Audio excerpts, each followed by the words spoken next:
The goat was missing and the sacred pot in the shrine was broken. Everyone was angry. No one asked questions. They pointed at Adaobi, the 16-year-old orphan girl, and they dragged her to the square. How it all started. That morning, the village was not quiet. The shrine keeper screamed, "The goat is gone! Who did this?" When people rushed to the shrine, they saw the sacred pot broken into pieces. It was the pot the elders never touched, the one they poured palm wine into during festivals. People shouted, women screamed. One man said, "This is a bad sign." Then a woman pointed, "It's that orphan girl, Adaobi. She is always walking around like a shadow." Others nodded. "She has no parents. No one watches her. She must be the one." Before she could explain, they dragged her to the village square. Adaobi's feet were dusty. Her dress was old. She looked around the crowd. Her uncle stood in the back. He said nothing. She knelt and cried, "Please, I didn't touch the goat. I never went near the shrine." Her voice shook. "If my parents were alive, they would have stood beside me. But now, no one listens." She looked at the priest. He turned away. The elders looked at the ground. She screamed again, "I didn't do it." No one believed her. The chief raised his hand. "She brings bad luck. Let her leave before more things go wrong." They gave her a small bag. No food, just dry bread and water. No goodbye. They pushed her toward the forest. She turned once. The place she once called home had become a place that hated her. And she walked into the trees, alone. Adaobi sat under a tree that night. It was cold. Her hands shook. Her stomach made noise. She didn't sleep. She thought wild animals would come.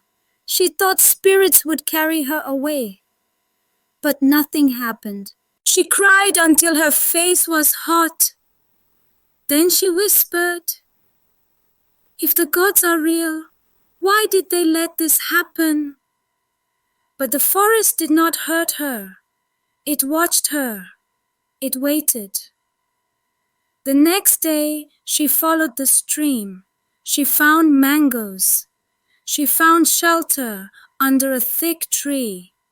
At night, she dreamed. A voice said, "You are not cursed." It showed her a leaf.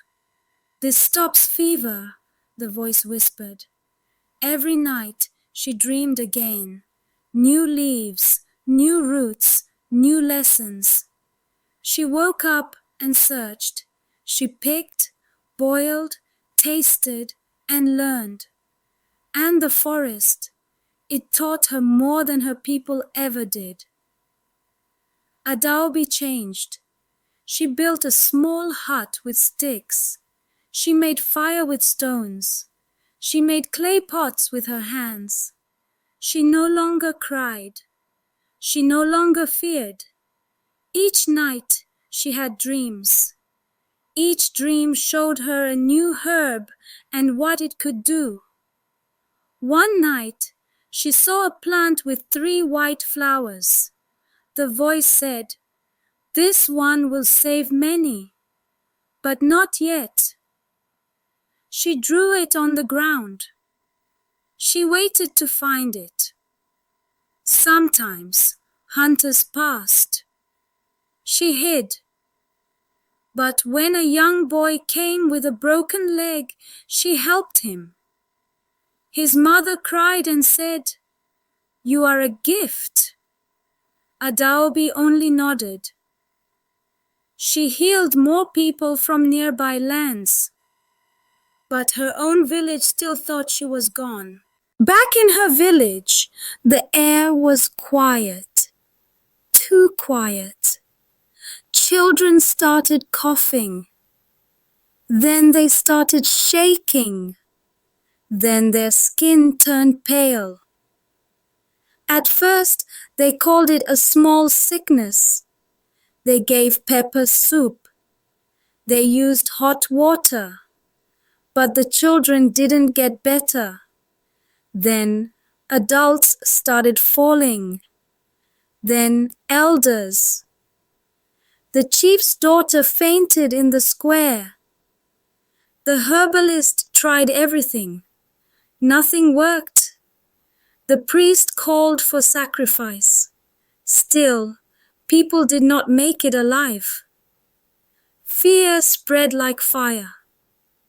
And people started to whisper, "What could be the cause of all these? Did we offend the gods of our land?" They called a meeting. The chief's face was pale. His voice was weak. "My daughter is dying. We must find help." A priest came from a far village. He walked slowly. His eyes were sharp. After praying, he said, "This is not just sickness. It is what comes when truth is buried." Everyone listened. Then he said, "There is only one person who can cure this." "Who?" they asked. "The girl you sent into the forest, the orphan, the one you called cursed." The crowd went quiet. They remembered Adaobi. The chief sent men to the forest. They walked for hours. They called her name. Nothing. The next day they returned. More people had been buried. On the third day, just before sunset, they heard a soft song. They followed it to a quiet stream. There she was, Adaobi. She sat outside her hut, grinding herbs. Her face was calm. Her eyes were not the same. They carried power and pain. The men knelt. "Please, the village is dying. Come and help." She looked at them, then said, "I begged you once. You didn't listen." She did not follow them right away. She packed her herbs slowly. She wore her wrapper and tied her pouch. She walked behind them, not beside. When they reached the village, everyone stared. Some cried, some looked away. She didn't speak to anyone. She went straight to the sick. She boiled roots. She gave them to the children.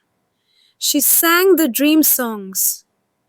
She placed leaves on foreheads. She worked night and day. She did not sleep. By the third day, one child opened his eyes. By the fifth, the chief's daughter could sit up. No one else died after that.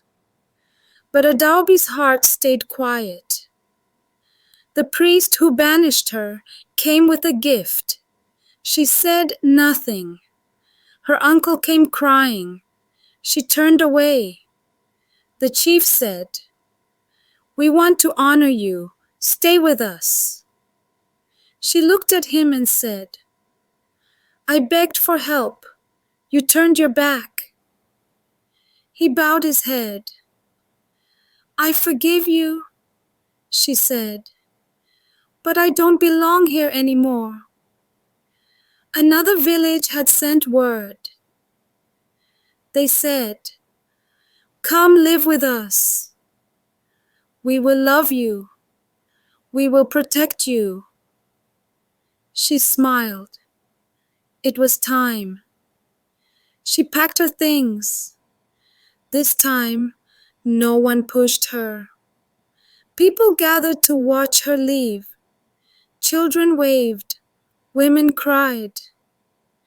Before she crossed the bridge, she looked back once. She didn't cry. She said softly, "You will never forget the girl you banished." In a new home, people clapped when she arrived. They called her Adaobi the healer. She built a small healing hut by the river. Each night, she still dreamed, not of pain, not of shame, but of peace. Moral of the story: never be quick to judge or cast someone away because of fear or gossip. The person you reject today may carry the very answer to your tomorrow. Always stand for truth, even when it's not popular. If this story touched your heart, please subscribe for more African folk tales filled with emotion, truth, and life lessons. The end.